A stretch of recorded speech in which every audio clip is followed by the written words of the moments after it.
of the reversal of the 1987 conviction, which would be the drug conviction, by reading the original complaint, which you didn't get till 2004 or 5, right? Right. Okay. Mark is 15.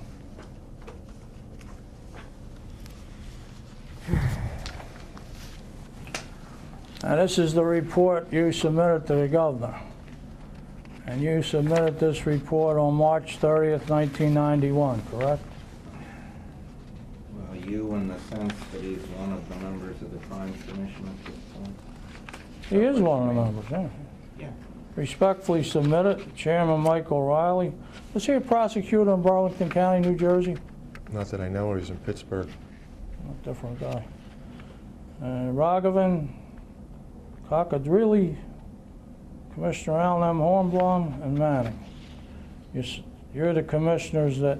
Now, when you say a commissioner, what does a commissioner do? It's very much like what I described dealing with the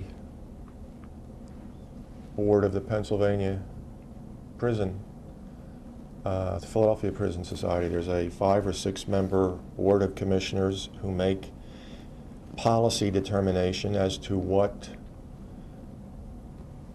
crimes, individuals, pursuits the crime commission should be involved with. Yeah, but you said the prison board has no teeth. Did the commissioners of the crime commission have teeth? Could they get their wants taken care of? Not really. No. And what held them back? Opposition in the legislature. For instance, I don't have a copy of the whole report, but I'm under the impression that a guy named Steffensmeyer wrote about me. And he's from up in, he teaches up in Penn State, and he's got a book out a little before yours called Confessions of a Somebody. You didn't, Not familiar you with didn't it. borrow some of that title, did you? I like my titles, but Yeah, his I is think, Confessions of a Dying Thief, I think his was. yeah, I'm not Yours familiar came with out it. right after that. I'd like to talk to this Steffensmeyer. But anyway, if you look here, it's DH 116, DH 122, DH 512, and DH 511. Now on the third page, which is DH 122, I mean, when you This is a composite exhibit that you've created? yeah, when you submit this stuff to the governor, you read it first, don't you? Well, pages DH 512 and I wanted to show what 11 are not part of what was submitted to the governor, correct? No, I'm not saying they are. I'm not saying they All are. right, so all that's submitted to the governor is DH 116 and 163. That's right, yeah. which is... This is to page 116. identify the report and show that Mr. Hornblum was a commissioner. The only real evidence are the other 3 pages, one of which, the first one of which, is part of the Crime Commission report in 1990. Okay. Okay, bottom of the first paragraph. You say you did read it or you didn't read it? I did not read the entire thing at the time, no. Well, then tell me again what you do. You just take something somebody gave you and you don't review it before you give it to the governor? I had a number of other positions at that point besides working in the sheriff's office and teaching, so I may not have read the entire document from cover to cover. So what'd you do? Depend on Raghavan to read it, or what did you do? I mean, it says here that you all submitted it to the governor, so you submitted it on your part without reading. Is that what you're saying? Not every page, correct. Well, it says at the bottom of the first paragraph about this case, subsequently sentenced to 6 years in prison.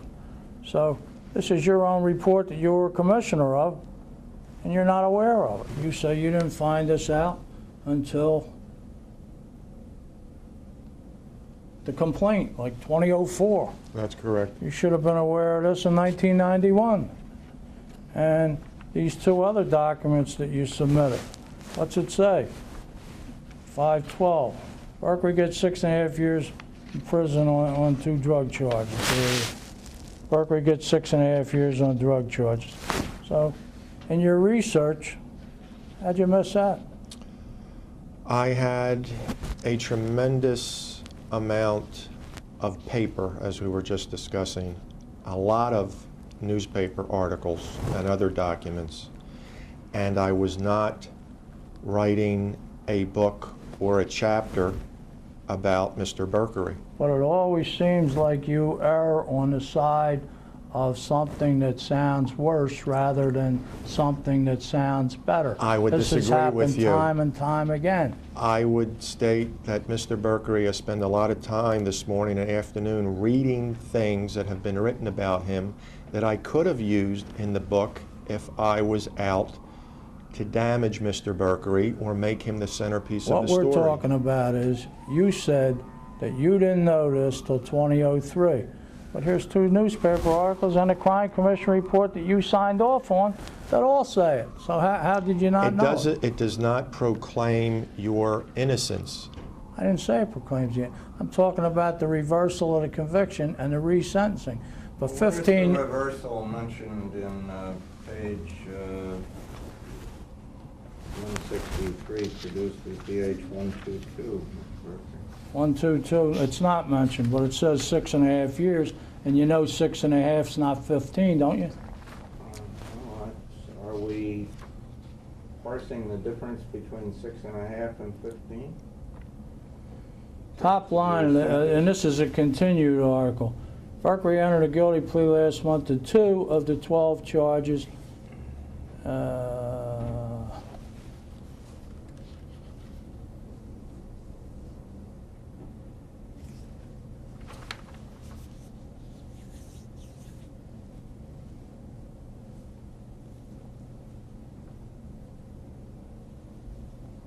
I don't know, this is hard to read, but it's as a result of the case being reversed, and there was plenty of other publicity about that. But you never seem to find these things, but you always seem to find the heavier things. As I just stated, there were many things that you were describing, written about you. You say some were true, some were untrue. I never included either the true or untrue in there because it was not a book about you.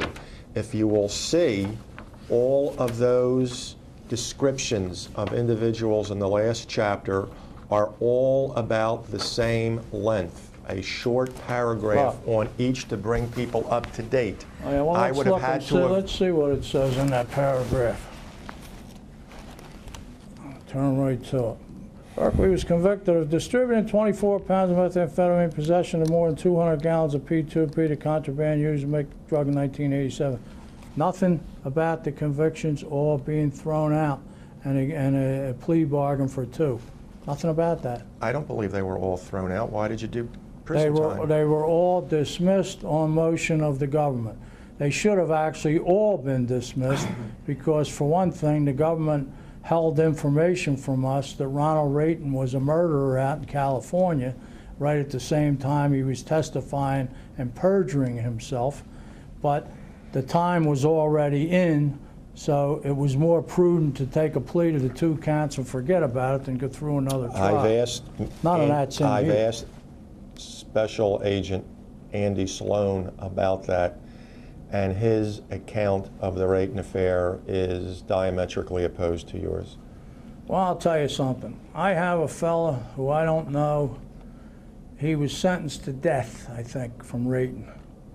And he approached a private investigator in Florida, and the guy's been communicating with me, and I told him I would tell him anything I could tell him about Rayton, and he keeps me up to date on this. So I'd like to see what Andy Sloan has to say about Mr. Rayton, who walked away free from killing a guy just because they didn't want to tarnish their protected witness. Okay? Let's just drop that one. In fact, if you want to talk about it some other time, we can, but it's not part of this. I want to get my stuff done.